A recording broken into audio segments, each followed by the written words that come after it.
ये हमारा पेपर है BCA 4th SAM mathematics 3rd and the code is BCA 406 numerical subject, जैसा कि आपको नाम से समझ में आ रहा है।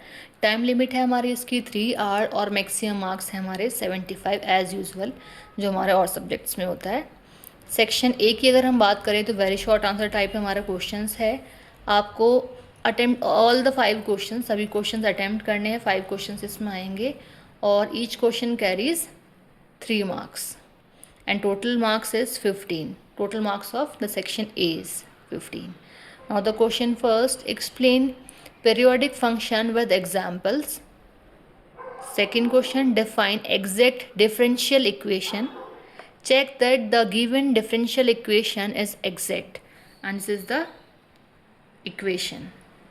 You have to solve that. Question third, find the general solution of the following differential equation.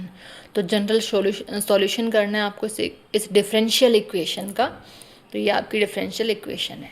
Now the question four, define polar form of complex number and find argument of, ये रूट में 3 है minus I करके दिया हुआ है।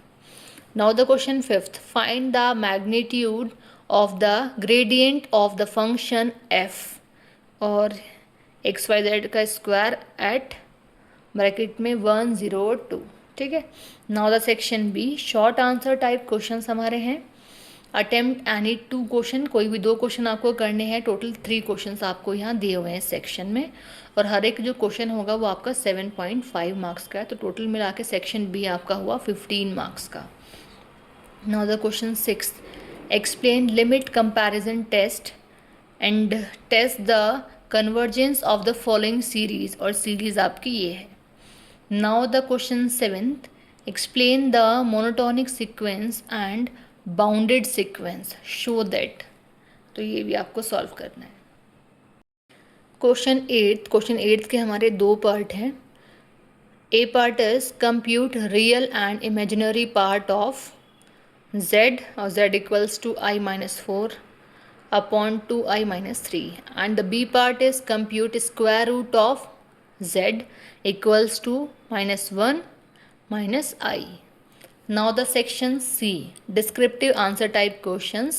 Attempt any 3 questions out of the following 5 questions. तो 5 question दिए हैं, कोई भी 3 करने हैं, और हर एक क्वेश्चन आपका 15 मार्क्स का है। तो टोटल मिला के आपका सेक्शन C हुआ 45 मार्क्स का। Now the question 9th, find the Fourier series expansion for, ये आपको सॉल्व करना है।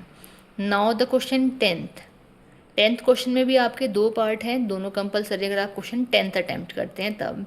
ए पार्ट है सॉल्व, एक स्टेटमेंट दी है, ठीक है, आपको इसको सॉल्व करना है। इक्वेशन को स्टेटमेंट बोल सकते हैं, इक्वेशन बोल सकते हैं। Now the B part, solve the following equation by finding an integrating factor. Integrating factor find करना है आपको इस इक्वेशन से। Question 11th, find the general solution of the following equation. इस इक्वेशन का आपको जनरली सॉल्यूशन, मतलब इसको सॉल्यूशन करना है इसका, तो सॉल्व करेंगे आप इसको। Now the question 12th, define the gradient and directional derivatives of a vector function. Find the directional derivative of, ये जो आपको दिया हुआ है पूरा, ठीक है। नाउ द क्वेश्चन 13, अगेन अगर आप 13 ये जो लास्ट क्वेश्चन अटेम्प्ट करेंगे तो यहाँ भी इसके 2 पार्ट हैं। 13 क्वेश्चन में आपको दोनों ही पार्ट आपको अटेंड करने पड़ेंगे।